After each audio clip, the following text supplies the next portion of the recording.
Happy Friday, everybody. Today we are looking at the Microtrain 60-foot boxcar CSX runner pack.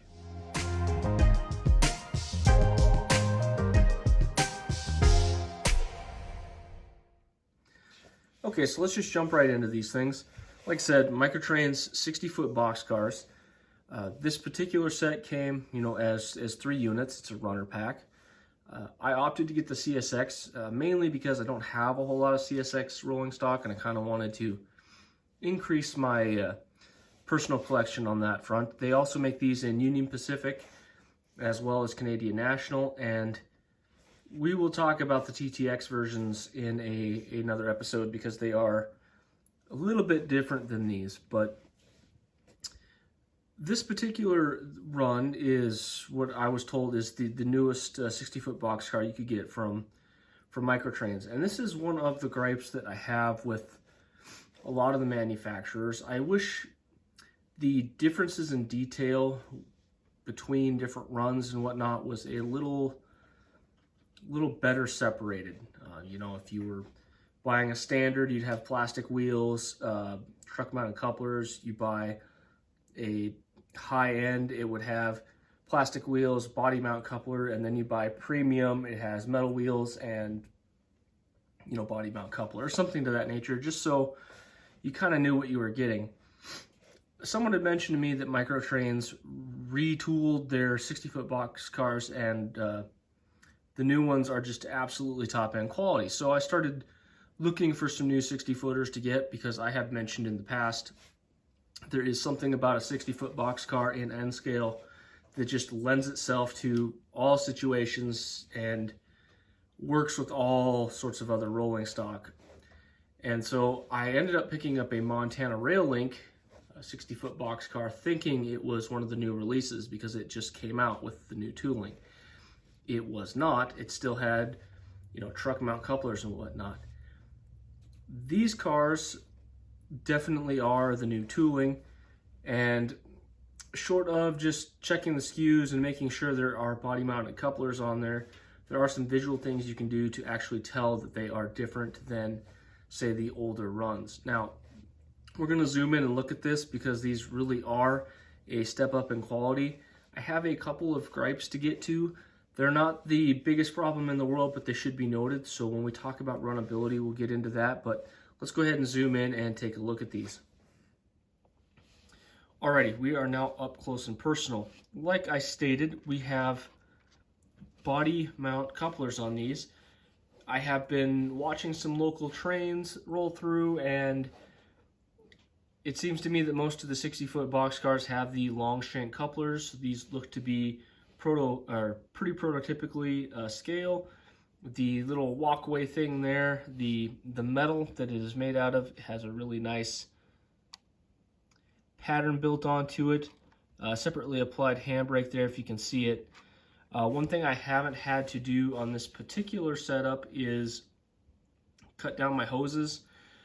They all tend to be nice and high up off of the rail bed, so you don't have to worry about them getting caught on turnouts or moving into inclines, anything like that. So that's nice that those didn't have to be trimmed. It's not the biggest deal if you have to. It's just when you buy a nice piece of premium rolling stock, you want it to be premium.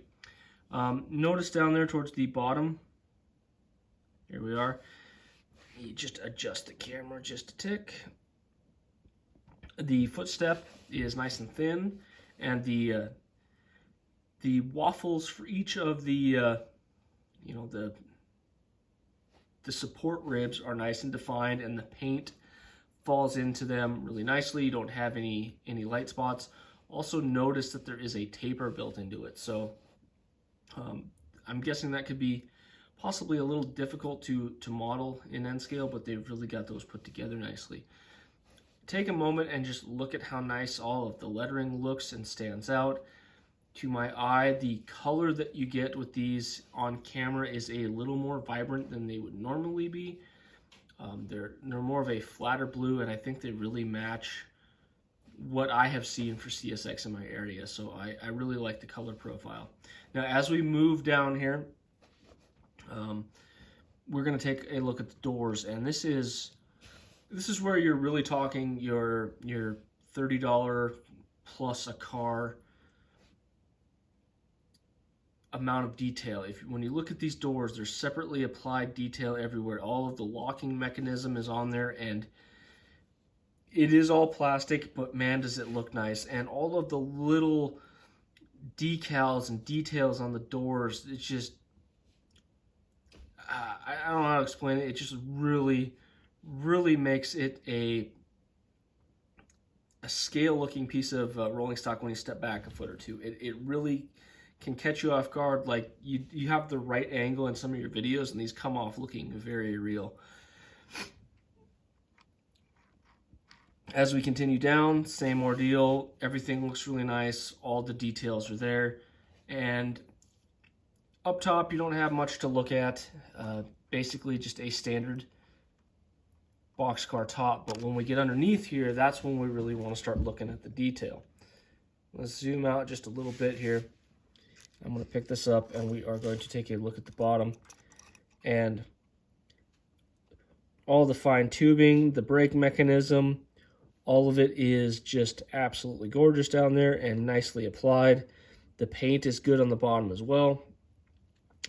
You can see the microtrains couplers are screwed on there, so you could make adjustments to them if you had to.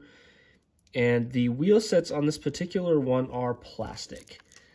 So this is where I'm going to start talking about runnability and some of the things that I ran into with this.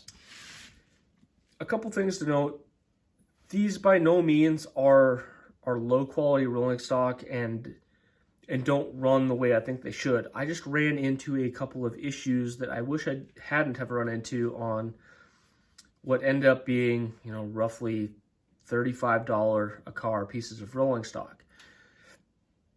I had to adjust the couplers on all three of these, as well as on two of my TTX ones. We'll talk about them in a little bit later video. They weren't perfectly centered, and normally this wouldn't be too big of a deal.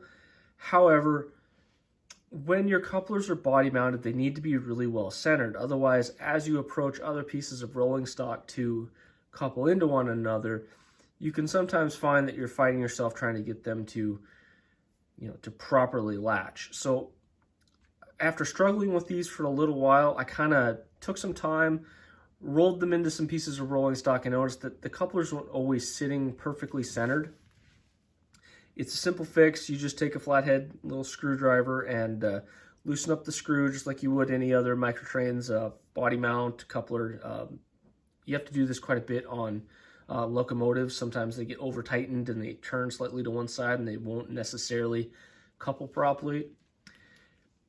Easy enough to do. Got these centered out, and ever since then they absolutely couple and stay together just like they should, like proper microtrains couplers, and they've been excellent rolling stock for what they are. Now, I have mentioned in the past, and including in earlier in this video, there's something about the 60-foot boxcar when it comes to how it interfaces with other pieces of rolling stock. And I have found that for the most part, these fall within that same territory. If you're having trouble with certain pieces of rolling stock derailing or something to that nature, a lot of times it has to do with the way a locomotive, how it's engineered, how much coupler swing is built into it. And for some reason, you can generally put a 60-foot boxcar in between that and the cars you want to pull behind it, and the problem goes away. They're built to kind of just the magic specifications and end scale that they tend to work with that. The only downside with these compared to kind of the older ones is with the truck mounted couplers, the coupler would pretty well track the center of the track, and with these they tend to move off just a little bit. Now they're long enough couplers that this for the most part works in all applications, other than one piece of rolling stock that I've always had troubles with, and it still has trouble with these. All of my Kato well cars, even though I run on Kato track, have a issue when hooked up to a locomotive or behind a piece of rolling stock that is a little bit more finicky, they have a tendency to derail. It's mainly because I think the coupler on them is just a little too stiff, and when being pulled through turns and whatnot, it will tend to kind of pop the front wheel right off of the track. A lot of the time, I could put a 60-foot boxcar in front of them and they would then go back to functioning perfectly on my layout.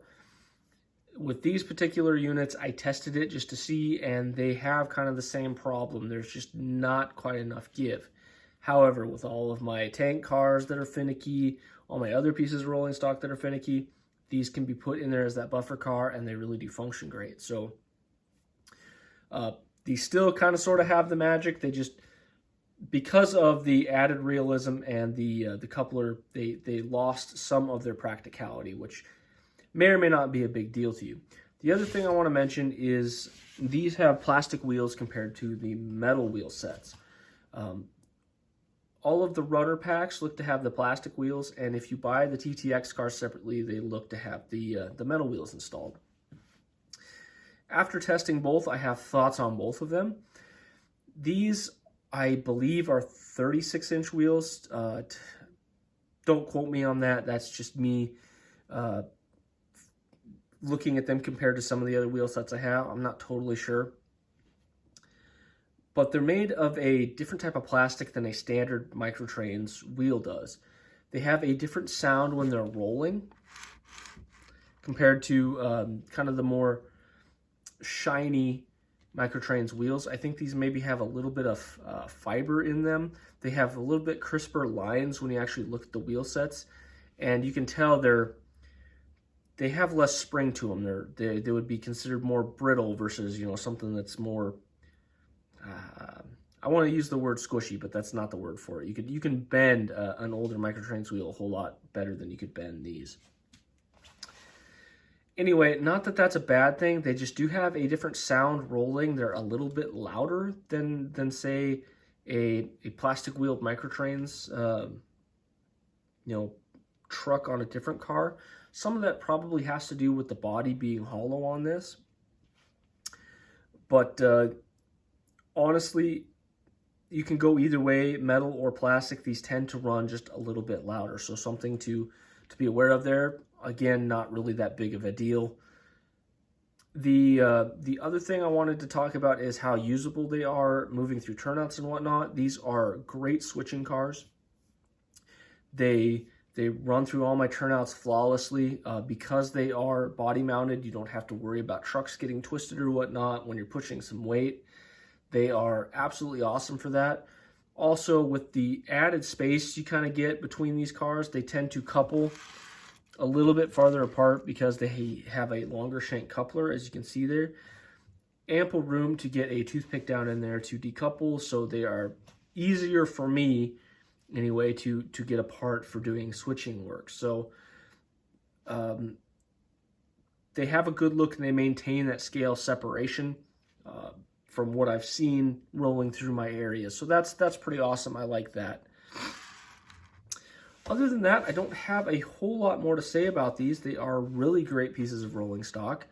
If you get them in the $110 range, I don't think you can go wrong. That's, you know, roughly $35 a car, and I think that is an appropriate price. I would like to see that price come down closer to $30, and these would be an amazing deal, especially because they kind of sort of hold the same price as those TTX with metal wheels if you're catching those on sale. Like I bought my TTX on Lombard for the same price that I bought these for in a runner pack. So at that $35 a car, not a bad deal. If these had metal wheels, absolutely jump on them all day. They are excellent pieces of rolling stock. I have really enjoyed having them on my layout, and I forget who gave me that hint to go check these out, but much appreciated. They have been a great addition to my personal collection, so thank you. So yeah, that's all I have to say. Probably should go out and buy some of these. They're great. Have a good day, everybody. This Sunday is going to be an interesting review. I've got a lot to say about the re-review of the GP40 and GP39 that I had such a scathing review for the first time. So check into this. I have a whole bunch of information for you guys. So yeah, have a good day. Bye now.